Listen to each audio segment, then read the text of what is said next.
Hello and welcome to the synopsis of Mystic Quest, or as the game has been known in North America and Japan respectively, Final Fantasy Adventure or Seiken Densetsu. This video is the prerequisite beginning of the Thinking Too Much About Stories in Video Games Mystic Quest series. The video will walk you through the story of the game and allow you to understand references to events in the story in the following videos. The main character Sumo is a gladiatorial slave forced to fight daily for the pleasure of Dark Lord. As he returns from the arena one day, he finds his best friend Willy dying. Willy tells Sumo that the mana tree and the world are in danger. He urges Sumo to find Boggart, as Boggart knows how to protect the mana tree. Sumo learns that he can escape through the monster entrance. Taking his chance, Sumo escapes Castle Glaive and runs into Dark Lord and Julius, discussing on how to reach the mana tree, which is on top of the waterfall outside of Castle Glaive. Julius has a plan on how to reach the mana tree, but is still lacking a crucial part before his plan can become reality. Apparently, a girl holds the key. After Julius leaves to find the last piece, Dark Lord spots Sumo, chases him to a dead end next to the waterfall, and pushes him down. At the bottom, Sumo wakes up, having miraculously survived, and finds himself in a hostile area, with monsters on the prowl. As he explores the surrounding area, he meets a girl and rescues her from the monsters that mortally wounded her companion Hassim. Hassim asks Sumo in his dying breath to bring the girl to Boggart. Sumo had been looking for Boggart anyways, so he asks the girl if she wants to come along with him.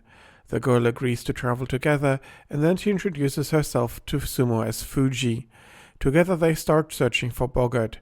Traversing the hostile area is easier with Fuji's help, as she can heal Sumo's wounds. When they find Boggart, it turns out that in the beginning he is very uncooperative.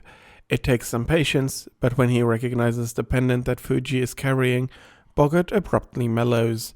He explains that they should be visiting Chiba in Wendell. He then tells Sumo to fetch a mattock from the back room. Sumo and Fuji can reach Wendell through a cave on the east side of the mountain range. Soon after exiting the cave, the terrain turns swampy and the monsters become ever stronger. Traveling through the cave and the swamps is tiring, and Sumo and Fuji decide to take the offer at Ket's and stay for the night. Unfortunately, it turns out to be a trap, and Fuji is captured by the Lords of Ket's. Sumo wants to rescue her, but the butler pretends not to know Fuji and restricts access to the rest of the castle. A mirror showing the true form of a person can be found in the nearby swamp cave. A man is waiting for Sumo, telling him that many girls have already disappeared at Ket's and that they are being kept in the cellar. The man then offers his help to retrieve the mirror from the depth of the cave. Together they fight through the cave and retrieve the mirror from a two-headed dragon. Back at Ket's, the mirror reveals that the butler guarding the door is in fact a werewolf who attacks Sumo as soon as Sumo shows him the mirror. Moving through the castle, fighting the monsters protecting the castle, Sumo finds a chain whip in the depth of the castle.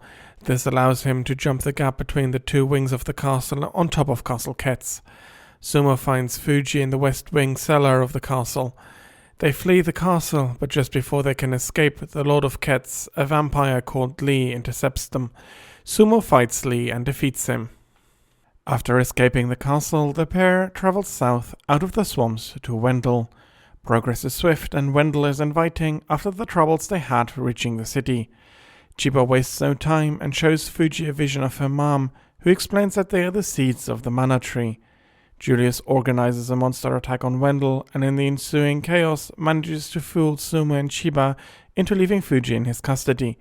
Julius wastes no time trying to escape with Fuji, and as Sumo catches up with them, Julius smacks him into the city gates. After waking up, Sumo wants to follow Julius westwards to rescue Fuji.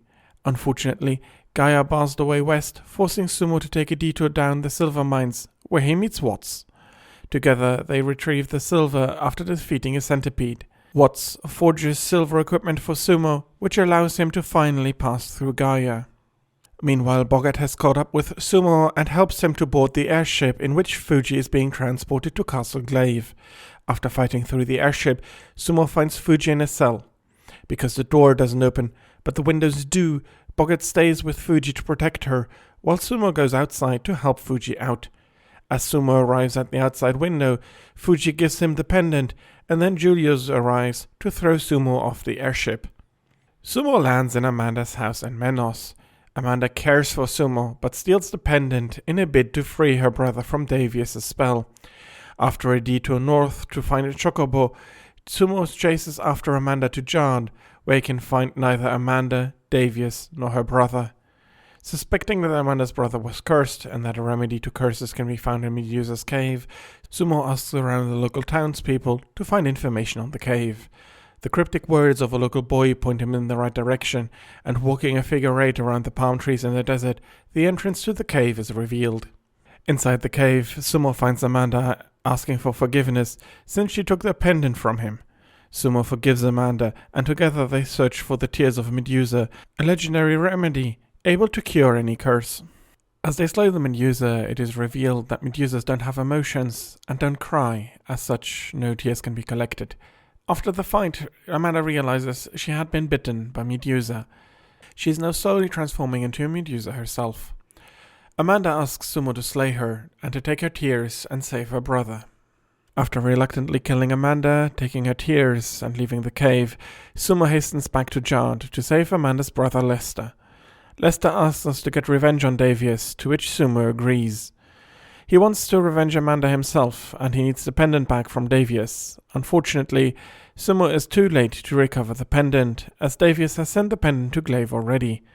Sumo says goodbye to Lester, who, playing his harp, is clearing the poison on the path to Glaive. After finding the Morning Star and defeating the Iron Golem that is protecting the path towards Glaive, Sumo storms the castle itself. Sumo reunites with Fuji, and together they search the castle for Dark Lord, trying to end the threat once and for all. When they find Dark Lord, Sumo asks Fuji to wait outside, as the fight will be dangerous and he doesn't want her to be harmed. After a vicious fight, Sumo is victorious, but the pendant he receives from Dark Lord is a forgery, and even worse, when he gets back to where Fuji should have been waiting for him, she is missing. Realizing that Julius could use Fuji to open the way to the mana tree, Sumo hurries to the waterfall outside of the castle. He sees Fuji walking towards the waterfall and is ignoring his calls. At the waterfall, she reverses the flow of the water on Julius's orders. As Sumo attacks Julius, Julius casually throws him down the waterfall again. This time, Sumo wakes up in Ish, where he is reunited with Boggart. Sumo is disheartened by the events at Castle Glaive and wants to give up, only to get his stern talking to by Boggart, who is badly hurt from being thrown from the airship and can't do anything to help. That, combined with the hopes of the villagers that he will be the one to rescue them, changes the heart of Sumo, and he decides not to give up after all. Walking around the village, Sumo visits Dr. Bow Wow, who's healing Chocobo. Chocobo's legs were injured when he rescued Sumo. His legs healed, Chocobo can now run on water, allowing Sumo to reach everywhere in the world. Boggart tells you to visit Chiba again, as Chibet knows where to find the Holy Sword. He also warns you that the endeavor will be dangerous, as Julius has received the power of the Mana Tree already, and that Sumo will need the power of the Holy Sword Excalibur to defeat Julius. As Sumo arrives in Wendell, he learns that Chiba went to Lorem, as that city found itself under monster attack. Traveling to Lorem, Sumo finds the city frozen shut. Sumo goes to kill Carrie to rescue Lorem and to be able to talk with Chiba. Sumo learns from Chiba that the Holy Sword was hidden in the Bone Cave and gives you the key to open it. Fighting his way through the Ammonite shore and the floating rocks, Sumo enters the Bone Cave and retrieves the rusty sword. Chiba assures the returning Sumo that he did in fact find the Excalibur, but that he still needs to prove his worth to the sword. Traveling onward, retrieving the magic of Nuke from the Lich, and diving into the Vandolian ruins below the Glass Desert, Sumo raises the tower with help of the still rusty Excalibur. Sumo meets the robot Marcy in the Vandolian tower, and together they fight to the top. As they arrive at the top, the tower starts collapsing again. Marcy throws Sumo over the gap, and drops back down with the tower. Sumo is then carried up the waterfall, and confronts the Mana Shrine. Just before confronting Julius, Fuji's mom gives Sumo the Excalibur. Julius is tough and refuses to give up, so it takes Sumo a while to defeat him. After defeating Julius, Fuji takes the decision to be the next Mana Tree. Sumo is now the last and only Gemma Knight to protect Fuji's Gemma. This brings us to the end of the synopsis of Mystic Quest. I hope you enjoyed the video. Leave your thoughts and comments down below. Click the like or dislike button, and maybe subscribe if you really enjoyed this content. Next time we'll be thinking too much about the story, and I hope to see you then. Thank you for watching.